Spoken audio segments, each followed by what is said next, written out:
Welcome to icon index bio channel.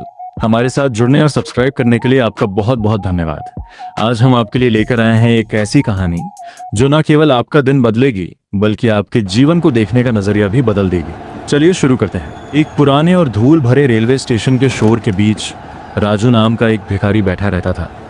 फटे कपड़े, चेहरे पर धूल और आंखों में गहरी मायूसी।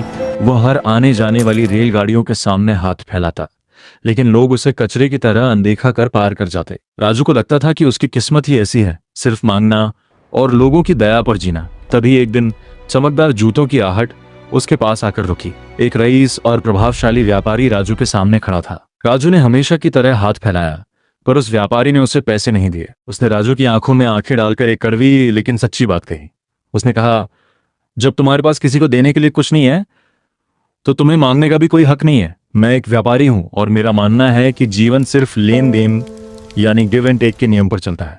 राजू उस रात सो नहीं पाया। व्यापारी के वे शब्द उसके कानों में गूंज रहे थे। उसे पहली बार समझ आया कि वह गरीब इसलिए नहीं था क्योंकि उसके पास पैसे नहीं थे, बल्कि इसलिए था क्योंकि वह किसी को कोई वैल्यू नहीं दे रहा था। वह केवल ले रहा था, दे कुछ नहीं रहा था। अगले ही दिन उसने स्टेशन के पास झाड़ियों में खिले जंगली चमेली के सफेद फूलों को देखा। उसने उन्हें इकट्ठा किया और एक नया निर्णय लिया। अब जो भी उसे भीख देता, राजू बदले में उसे एक फूल भेंट करता। धीरे धीरे एक चमत्कार होने लगा। लोग अब उसे बेचारा नहीं देखते थे, बल्कि उससे फूल पाकर मुस्कुराने लगे थे। वह अब भीख नहीं मांग रहा था, वह खुशियां बांट रहा था। कुछ ही समय में राजू की पहचान बदल गई। वही व्यापारी जब दोबारा उसी स्टेशन पर मिला तो राजू ने उसे एक सुंदर फूलों का गुलदस्ता भेंट किया और गर्व से कहा, आज मैं एक भिखारी नहीं, आपकी तरह एक व्यापारी हूँ। इन शब्दों ने राजू के भीतर के आत्मसम्मान को जगा दिया। उसने महसूस किया कि वह दुनिया को कुछ देने के लायक है। ठीक 6 महीने बाद उसी स्टेशन पर एक शानदार गाड़ी रुकती है। एक साफ सुथरा सूट बूट पहना हुआ कामयाब इंसान बाहर निकलता है।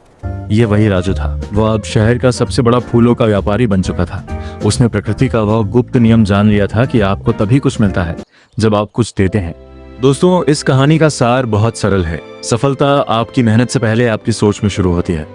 अगर आप खुद को छोटा समझते रहेंगे तो दुनिया भी आपको छोटा ही समझेगी। अपना आत्मसम्मान जगाइए, अपनी वैल्यू बढ़ाइए और फिर देखिए कि कैसे सफलता के शिखर आपके कन चूमते हैं। अपनी सोच बदलिए, आपकी जिंदगी खुद ब खुद बदल जाएगी।